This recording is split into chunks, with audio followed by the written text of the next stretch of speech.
दोस्तों, स्वागत है आप सभी का तौर राजपूत वेल्थ में। तो कुछ दिनों से मैंने वीडियो नहीं बनाया था, मैं बाहर था, इसलिए चलिए आज शुरुआत करते हैं फिर से और देखते हैं आज का जो चार्ट है उस चार्ट को समझने की कोशिश करते हैं।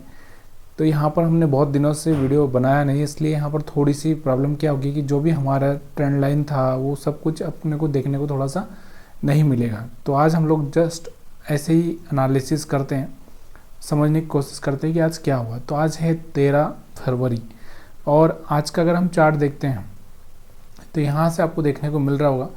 और यहाँ पर अगर आप देखोगे तो आपको यहाँ पर मैंने हमेशा आपको एक चीज़ पहले ही बोली है कि आपको थोड़ा सा बिलीव लाना पड़ेगा। और देखिए एसएल सबसे बड़ा प्रॉब्लम क्या होता है, एसएल हमारा जो एसएल है वो कितना होना चाहिए आपको पता होना ज़रूरी है। देखिए एसएल बड़ा नहीं होना चाहिए, क्योंकि अगर बड़ा एसएल रहेगा तो फिर क्या होता है, हमारा जो टारगेट है वो टारगेट हमारा उतना ही बड़ा होना चाहिए, तभी जाके हमको ये एडजस्ट होगा। अदरवाइज आप क्या करोगे, छोटा सा टारगेट रखोगे, बड़ा एसएल रखोगे, तो फिर यहाँ पर एक लूटने जैसा ही कहानी होता है। तो हम यहाँ पर देखते हैं कि पहली जो कैंडल हमारी यहाँ पर बनी थी, थोड़ा सा ऊपर से रिजेक्शन देखने को मिल रहा था इस कैंडल में। अगर आप देखोगे तो ये वाली जो कैंडल आज की पहली कैंडल है निफ्टी 50 पर, और यहाँ पर क्या देखने को मिल रहा है, रिजेक्शन देखने को मिल रहा है। लेकिन अगर एक चीज़ आप देखोगे यहाँ पर कौन सी, कि यहाँ पर जो क्लोजिंग हुई थी यहाँ पर क्या हो गया था, यहाँ पर क्लोजिंग पर लोग क्या थे, थोड़े कंफ्यूज हो गए थे, मतलब उनको थोड़ा समझ में नहीं आ रहा था कि भाई हम किस साइड में जाएंगे, कल क्या हो सकता है। तो यहाँ पर लास्ट में ये जो कैंडल बनी थी वो कंफ्यूज वाली बनी थी, और आज की जो कैंडल बनी पहली थोड़ी सी ग्रीन कैंडल बनी थी। लेकिन क्या हो गया, इसके ऊपर क्लोजिंग भी किया इसने, लेकिन यहाँ पर सस्टेन नहीं कर पाया, ऊपर से भी थोड़ा रिजेक्शन देखने को मिल रहा था। तो कभी भी आपको मैंने हमेशा बोला है कि ये वाली जो कैंडल बनती है इसके ऊपर क्लोजिंग आना चाहिए, लेकिन कैंडल कैसी होनी चाहिए, ऐसी स्ट्रॉन्ग कैंडल होना चाहिए, तभी जाके हमको बिलीव आता है। अगर हम ऐसी कैंडल जैसे ये ऊपर से आपको दिख रहा होगा रिजेक्शन देखने को मिल रहा है, अब ऐसे में अगर आप इस पर बिलीव करोगे तो पॉसिबल है नहीं। क्यों नहीं है, उसके पीछे का कारण क्या है कि देखो यहाँ पर आप क्या बिलीव करोगे। आप देखो ऊपर से आधा कैंडल तो यहाँ पर रिजेक्शन देखने को मिल ही चुका है, मतलब कहीं ना कहीं सेलर्स का प्रेशर इस पर पड़ रहा है, और उसी की वजह से यहाँ पर आपको देखने को क्या मिला, एक बड़ा रेड कैंडल बनता हुआ देखने को मिला। ठीक है, अब इतना बड़ा रेड कैंडल बनने को देखने को मिला, लेकिन इसमें भी आपको दिख रहा होगा विक्स ऊपर और नीचे दोनों साइड में विक्स है। अब हम इसको समझ के इतना तो सोच सकते हैं कि यहाँ पर हम सेलिंग कर सकते हैं, लेकिन क्या हम इतना बड़ा एसएल ले सकते हैं, नहीं ले सकते। इसलिए हमको वेट करना पड़ेगा, हमको समझना पड़ेगा कि भाई कौन सा किस जगह पे हम एंट्री प्लान करें। अब हम बात कर रहे हैं यहाँ पर वापस से यही कैंडल जो बना है जिसमें विक्स ज़्यादा है और बॉडी कम है।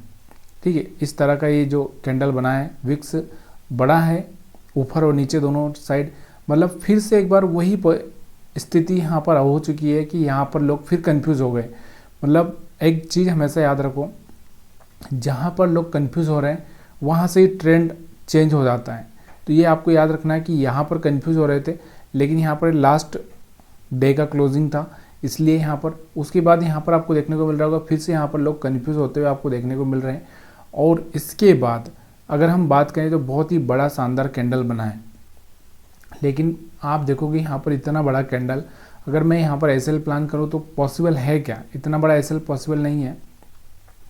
लेकिन अगर हम बात करें इसके बाद ये वाला छोटा सा कैंडल बना है और इसके ऊपर क्लोजिंग यहाँ पर हो चुका है, तो हम यहाँ पर थोड़ा प्लान कर सकते हैं और छोटा मोटा ही प्रॉफिट हमको हो सकता है इसमें।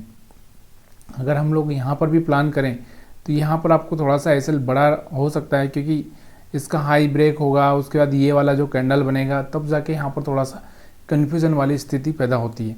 तो ऐसे में आपको यहाँ पर प्लान करना पड़ेगा यहाँ पर इस कैंडल पर। लेकिन कैंडल कोई भी यहाँ पर भी इतनी स्ट्रॉन्ग कैंडल यहाँ पर बन नहीं रही। अभी यहाँ पर ये स्ट्रॉन्ग कैंडल बनी थी, लेकिन यहाँ पर आपको दिख रहा होगा टॉप पर आ चुके हैं हम लोग। तो इतने में हम लोग थोड़ा सा यहाँ पर ये भी हमको ध्यान रखना पड़ता है कि कौन सा रेजिस्टेंस वाला एरिया है और कौन सा सपोर्ट वाला एरिया है। रेजिस्टेंस वाले एरिया में हमको हमेशा देखना पड़ता है सेल का प्लान करने के लिए, और सपोर्ट वाले एरिया में हमको देखना पड़ेगा बाई का प्लान करने के लिए। ये आपको हमेशा याद रखना है, इसका मतलब सपोर्ट रेजिस्टेंस को आपको भूलना नहीं है। अभी यहाँ पर अगर आप देखोगे तो यहाँ पर आपको क्या देखने को मिल रहा है कि ये वाला जो हमारा रेजिस्टेंस वाला एरिया था ये वाला एरिया यहाँ पर क्या हो चुका है, ब्रेक हो चुका है, मतलब इसको पार कर दिया है मार्केट ने, यहाँ पर सपोर्ट ले लिया, फिर से मार्केट ऊपर गया और फिर मार्केट यहाँ पर नीचे आता हुआ आपको देखने को मिल रहा है। यहाँ से अगर हम एक ट्रेंड लाइन भी ड्रा करते हैं तो यहाँ पर आपको दिख रहा होगी, यहाँ पर एक ट्रेंड लाइन आ रही है, ठीक है। अब थोड़ा सा हम कैंडल पर ही फोकस करेंगे। देखो मेरा मेन मकसद यही है, क्योंकि कोई इंडिकेटर मैं नहीं समझ सकता। इंडिकेटर काम आता है, ऐसा नहीं कि इंडिकेटर काम नहीं करता है, काम करता है, लेकिन क्या होता है, देखो हमको इंडिकेटर सिर्फ क्या कर सकता है, एक डायरेक्शन को बताता है, लेकिन वो डायरेक्शन सही होगा कि नहीं होगा इसका कोई भरोसा नहीं होता। लेकिन जो कैंडल्स होती है ना, कैंडल्स क्या करती है एक्चुअल में, वहाँ पर क्या होता है, जो लोग ट्रेड कर रहे हैं उनका जो डेटा, मतलब क्या कर रहे हैं वो, उनका जो डेटा है ना वो दिखाती है। कैंडल्स क्या कर रही है, जो लोग ट्रेड करते हैं उसका डेटा दिखाती है। डेटा का मतलब क्या है कि वहाँ पर कितने लोग बाइंग की साइड में हैं, कितने लोग सेलिंग की साइड में, ये चीज़ें दिखाती है। अब यहाँ पर हम देखेंगे, देखो यहाँ पर आपको दिख रहा होगा फिर से ये वाला कैंडल बना कन्फ्यूज़न वाला, इसके नीचे आपको दिख रहा होगा क्लोज तो कर रहा है, नीचे आ रहा है मार्केट, लेकिन यहाँ पर आपको दिख रहा होगा कैंडल्स प्रॉपर नहीं बन रहे, मतलब यहाँ पर कन्फ्यूज़न वाली स्थिति है। तो हम ऐसे में इंटर नहीं करेंगे सेल साइड में भी। यहाँ पर आपको दिख रहा होगा, यहाँ पर भी ये कैंडल बनता है, फिर यहाँ पर आपको दिख रहा होगा कि हम यहाँ पर इंटर करेंगे क्या, यहाँ पर भी आपको दिख रहा होगा कोई खास कैंडल नहीं बन रहा है और क्लोजिंग भी बराबर नहीं हो रहा है।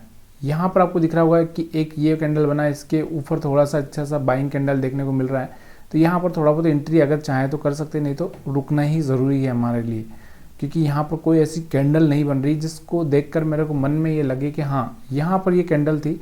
लेकिन क्या हो गया, देखो अब इतना बड़ा एसएल प्लान नहीं कर सकते हम लोग, इसलिए थोड़ा सा अगर आप इसके ऊपर ट्रेड करते तो ये बात समझ में आ सकती थी। उसके साथ ट्रेंड लाइन भी अगर आप यहाँ पर इस तरह से लगाते तो यहाँ पर भी आपको एक ट्रेंड लाइन देखने को मिल रही थी, बार बार इस ट्रेंड लाइन के ऊपर मार्केट कहीं ना कहीं ट्रेड कर रहा था और बाद में इसको ब्रेक भी किया।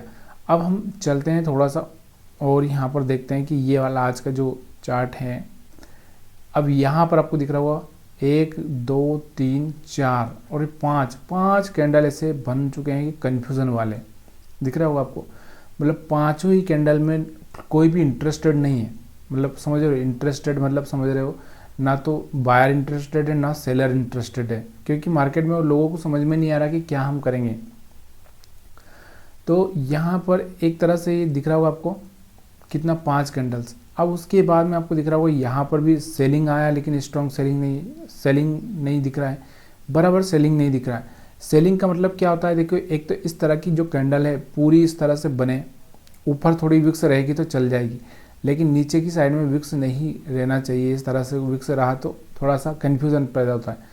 कैंडल ऐसी होना चाहिए बिल्कुल, ये वाली कैंडल अगर हम समझे इस तरह से कैंडल रहा या इस तरह से भी रहा तो हम लोग वहाँ पर समझ सकते हैं कि हाँ एक सेलिंग हो रहा है। अब यहाँ पर अगर आप देखोगे तो यहाँ पर भी आपको दिख रहा होगा कुछ नहीं, ये वाला जो कैंडल आपको देखने को मिल रहा था ये वाला स्ट्रॉन्ग सेलिंग कैंडल था। और इसके बाद ही अगर आप देखोगे तो ये वाला कैंडल भी यहाँ पर आपको दिख रहा होगा, यहाँ पर भी सेलिंग था और उसके बाद मार्केट में एक अच्छा सा मोमेंटम देखने को मिला। और ऑप्शन बायर को क्या चाहिए, देखो मोमेंटम चाहिए होता है। अगर आप यहाँ पर ऑप्शन बायर है तो आप यहाँ पर सेलिंग कर दी हो, लेकिन यहाँ पर आपको कोई बेनिफिट नहीं मिलने वाला, क्योंकि यहाँ से आपका जो डीके है वो हो जाता है। तो यहाँ पर जाके हमको कन्फर्मेशन मिलता है कि आप थोड़ा सा सेलिंग बढ़ने लगा है और यहाँ पर आपको दिख रहा होगा सेलिंग की वजह से यहाँ पर एक अच्छा सा मोमेंटम नीचे की साइड में देखने को मिल चुका है।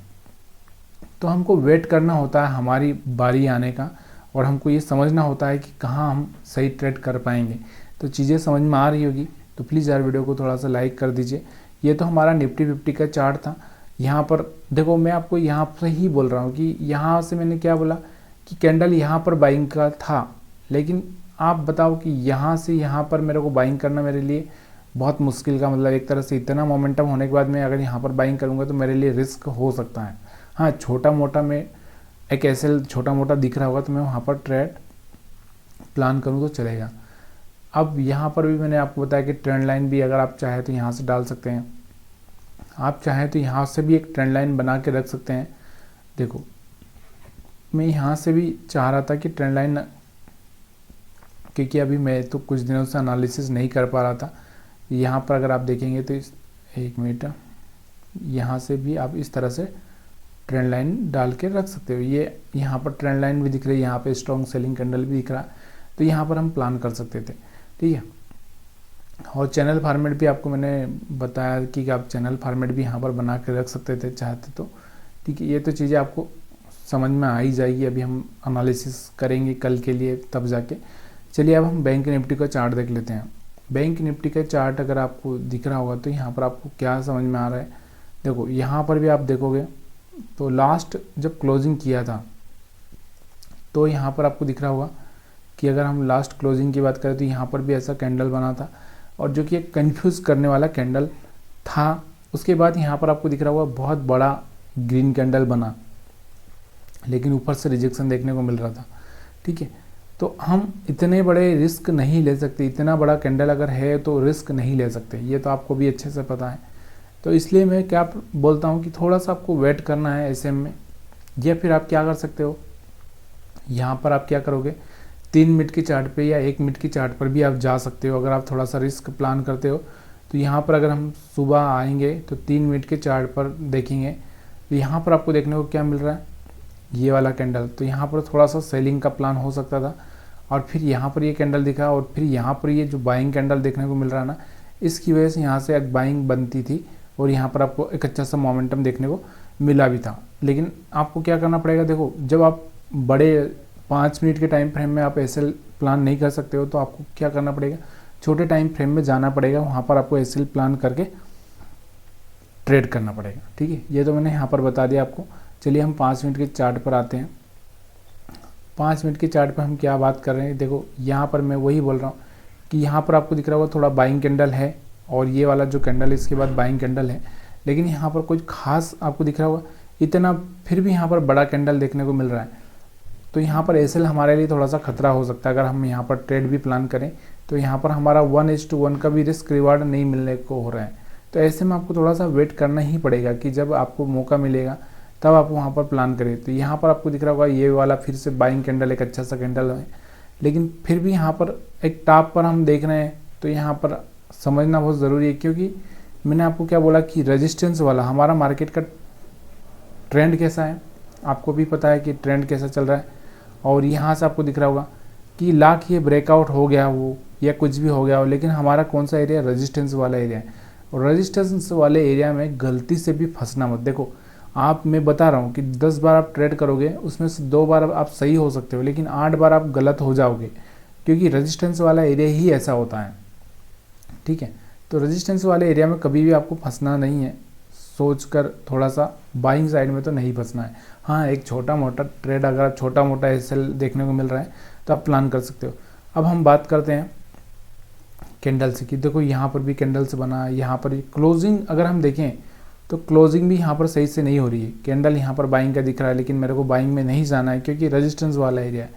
यहाँ पर आपको देखने को मिल रहा है एक रेड कैंडल अच्छा सा है, लेकिन थोड़ा सा नीचे से भी रिजेक्शन है, लेकिन अच्छा कैंडल है, सेलिंग का प्लान किया जा सकता है। लेकिन इसके बाद फिर से कन्फ्यूजन वाला कैंडल बन गया। तो यहाँ पर मेरे को एक ऐसा कैंडल ढूंढना है। यहाँ पर आपको दिख रहा होगा स्थिति कैसी हो गई, लोगों की स्थिति ऐसी हो गई कि लोग क्या करें। मेरे को एक ऐसा कैंडल देखना है जो बिल्कुल सेलिंग का हो। तो यहाँ पर आपको दिख रहा होगा कोई कैंडल ऐसा दिख रहा है क्या, थोड़ा सा अगर मैं यहाँ पर आपको दिखाऊं तो चलिए हम यहाँ पर देखते हैं। तो यहाँ पर आपको देखने को मिल रहा होगा कि ये वाला जो कैंडल बना है ना, ये वाला कैंडल सही है सेलिंग के लिए। अब देखो इस कैंडल में और इस कैंडल में अंतर थोड़ा सा ये है कि यहाँ से ऊपर से नीचे से रिजेक्शन देखने को मिल रहा है, लेकिन सेलिंग का ये भी सही था। लेकिन अभी देखो इसके बाद हमारे पास कंफर्मेशन नहीं था, क्योंकि यहाँ पर कोई ऐसा कन्फ्यूजन वाला कैंडल बनता, उसके बाद ऐसा कैंडल बनता तो हम ज़्यादा सेलिंग कर सकते थे। लेकिन यहाँ पर हम देख रहे हैं कि यहाँ पर बराबर कैंडल कैसा है, कैंडल छोटा है लेकिन ऊपर से थोड़ा रिजेक्शन है और नीचे भी सही है।